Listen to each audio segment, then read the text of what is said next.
Hey guys, I'm Will with Jerkyholic, and in this video we're going to talk about slicing meat for jerky.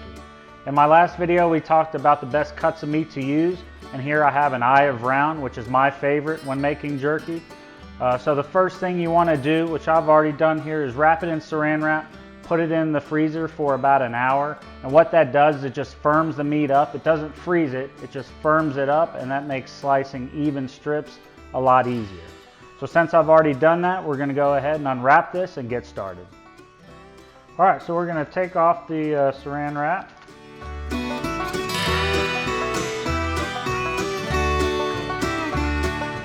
Like I said, I have a beef eye of round here, and it's a very good meat for jerky because it has little interior marbling. It does have this fat on the outside, which is going to be the first thing we do. We're going to cut that off. There is quite a bit, but it's pretty easy to get off. So just start with a sharp knife and trim the outside of the roast, as much fat as you can.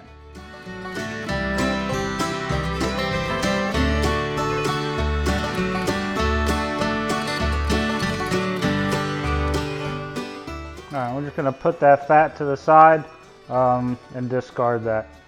So try to get as much fat as you can off the meat now. Fat spoils faster than meat, so the less fat you have on your meat, the longer your jerky is going to last once it's finished drying. We're going to look at the meat and decide what kind of texture we want for our finished jerky. And by doing that, we're going to look for the grain of the meat. So let's go ahead and do that. Alright, so when you want to decide whether you want a chewy or a more tender jerky, you want to look for which way the grain of the meat runs. And what the grain is are the muscle fibers of the meat. And in this meat, it's running from side to side, and you can tell because you're going to look for the lines in the meat. And the lines of the meat are all going to run in one direction. What that's telling you is that if you slice in the same direction as those lines, you're going to have a chewy jerky.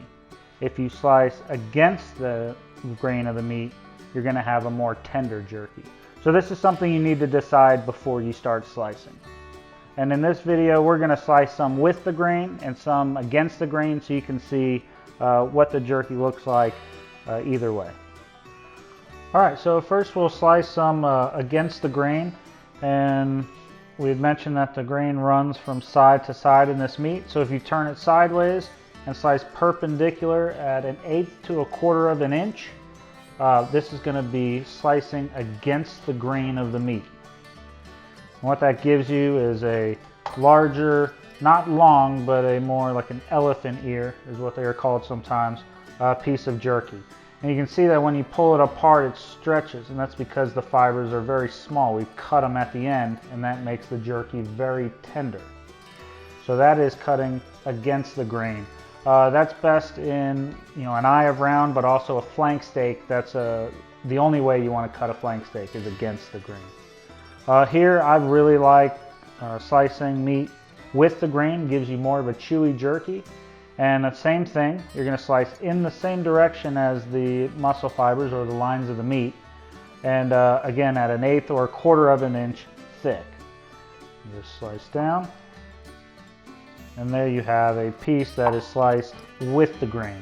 And you notice that when you pull on it, it doesn't stretch apart like the other piece that we did.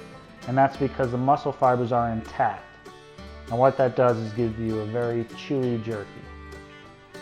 And you can just keep slicing, 1/4 of an inch thick. It's important to slice them all the same width. That way when they're drying, they will be finished drying at the same time. You don't want some that are real thick and some that are real thin.